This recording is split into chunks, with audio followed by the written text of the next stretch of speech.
Welcome to this edition of the Western Canada Officiating Video Development Partnership. We hope that you had a successful start to your season. As games ramp up and our videos are designed to continue with their development, this video will focus on fitness and skating. Fitness is an important component of officiating and is a skill that you can work on.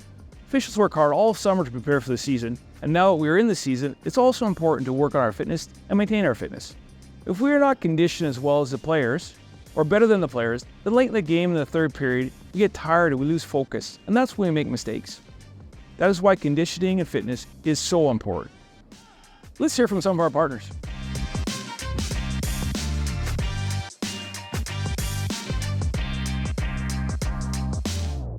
Yeah, I think it's huge. I think the foundation that you lay in the summer kind of builds into what you can do that season. Being in good shape, obviously how fast the game is today, you have to be in good shape. The way the players are moving side to side, north-south, it's a hard job keeping up to those guys. So I think any help you can give yourself in the summer just goes to make yourself a better official in the long run. Fitness is key. If you can't keep up with them on the ice, whether it's skating and fitness combined, good luck being a referee. I found one of the things is controlling what you can control, and that is huge in the off season. Rather than kind of going in waves where you're in shape during the season and then losing it in the off season, you have to work twice as hard just to get back where you are. So just finding what works and maintaining your fitness level, and always just try to keep building. I think you have to kind of do things that actually that motivate you. If you're going to the gym every day is your thing, then go to the gym every day. But for me, I try to mix it up. I do one body part a day of workout. I do a bike ride in the morning. I go for a walk at night.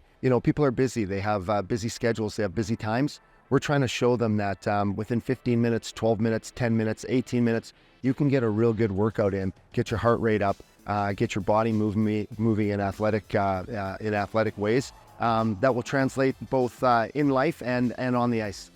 Your fitness level and skating ability go absolutely hand in hand.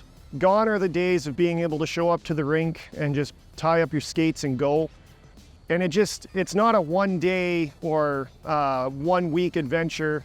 Every single time you're at the rink, whether it's doing a warm up to get your body prepared for the 60 minutes ahead, through the summertime so that you're ready to go at a top level in September, and then maintain that level throughout the season. Being able to have that good cardio and good leg power, that definitely big parts. And so whatever you're gonna do off the ice to help you be able to create that power and cardio to keep up with the game, because as officials, we're out there for 60 minutes. We don't get the chance to sit on the bench for a minute or 30 seconds. We're on the ice the entire game. So, Some great points on fitness and the importance it plays in our success. As officials, we all have different skill levels, and we skate at different levels. What is important is that you skate at a level at or above the players you're officiating. Skating allows us to create sight lines and angles, which is key to being able to use our judgment to make correct calls. Skating is a fundamental tool of officiating, and one that can be worked on and improved throughout the season. Let's see and hear some thoughts from our partners.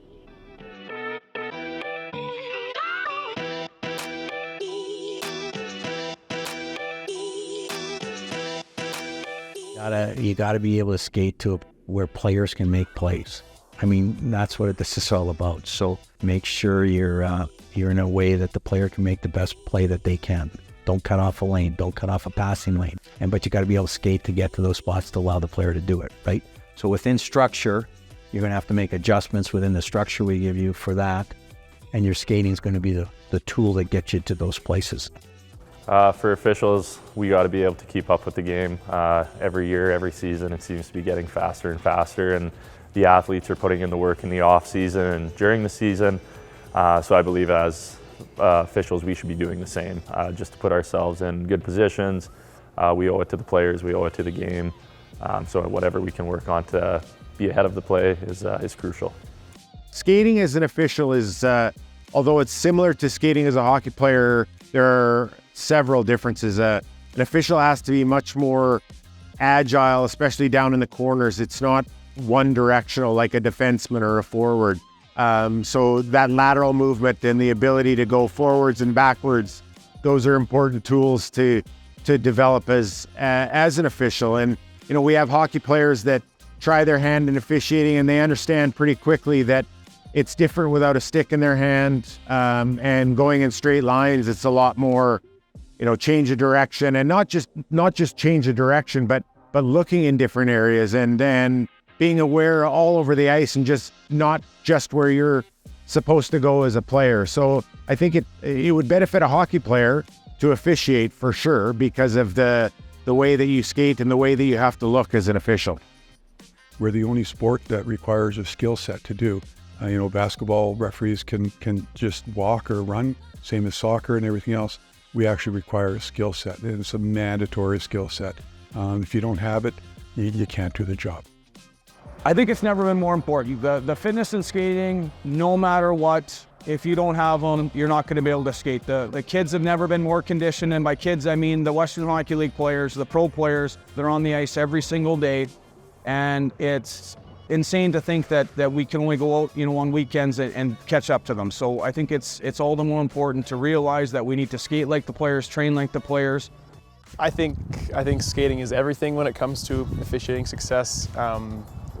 The players that's the minimum, is being a really, really good skater for the players. And so to be able to be in the spots we need to be in, positioning wise and sightline wise, we have to be able to keep up with them. So it's the minimum now to be elite at it.